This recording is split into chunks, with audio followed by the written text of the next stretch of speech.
नमस्कार मित्रो, जीएस अकॅडमीमध्ये आपलं स्वागत आहे।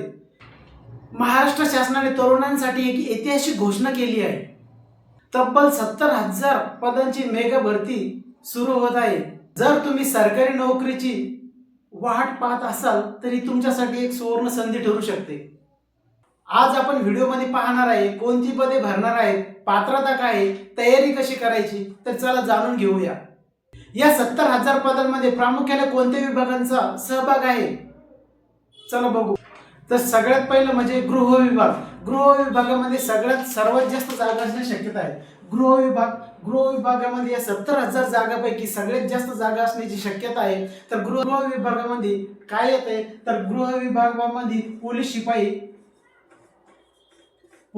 हे पद येते। त्याच्यानंतर SRPF हे पद येते। त्याच्यानंतर पोलीस चालक हे पद सुद्धा गृह विभागाच्या अंतर्गतच येते। त्याच्यानंतर येते आरोग्य विभाग। आरोग्य विभागामध्ये ग्रामीण भाग तसेच शहरी भागातील आरोग्य केंद्रासाठी पदे आहेत। त्यानंतर येते शिक्षण विभाग। तर शिक्षण विभागामध्ये पण शिक्षकांसाठी पदे आहेत ह्या 70,000 पदांमध्येच। त्याच्यानंतर येते महसूल विभाग। महसूल विभागामध्ये तलाठी तसेच लिपिक पद पण आहेत। महसूल विभागामध्ये तलाठी तसेच लिपिक पदांचा पण समावेश आहे। परंतु महाराष्ट्र शासनाने नुकतीच आता घोषणा केली आहे की तलाठी भरती ही MPSC द्वारेच घेण्यात येणार आहे।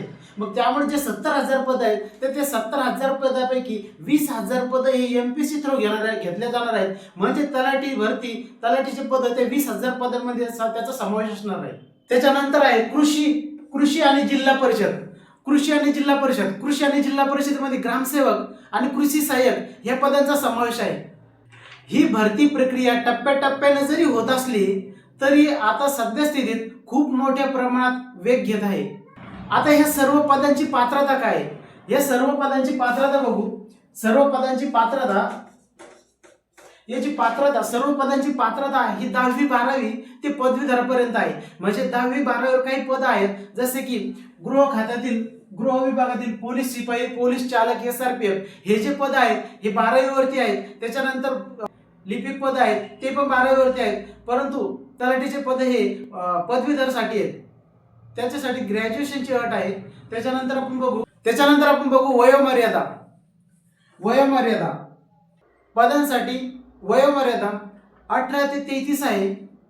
जर कॅटेगरी थ्रू असेल तर 5 वर्ष एक्स्ट्रा 18 ते 38 वयापर्यंत वयोमर्यादा आहे।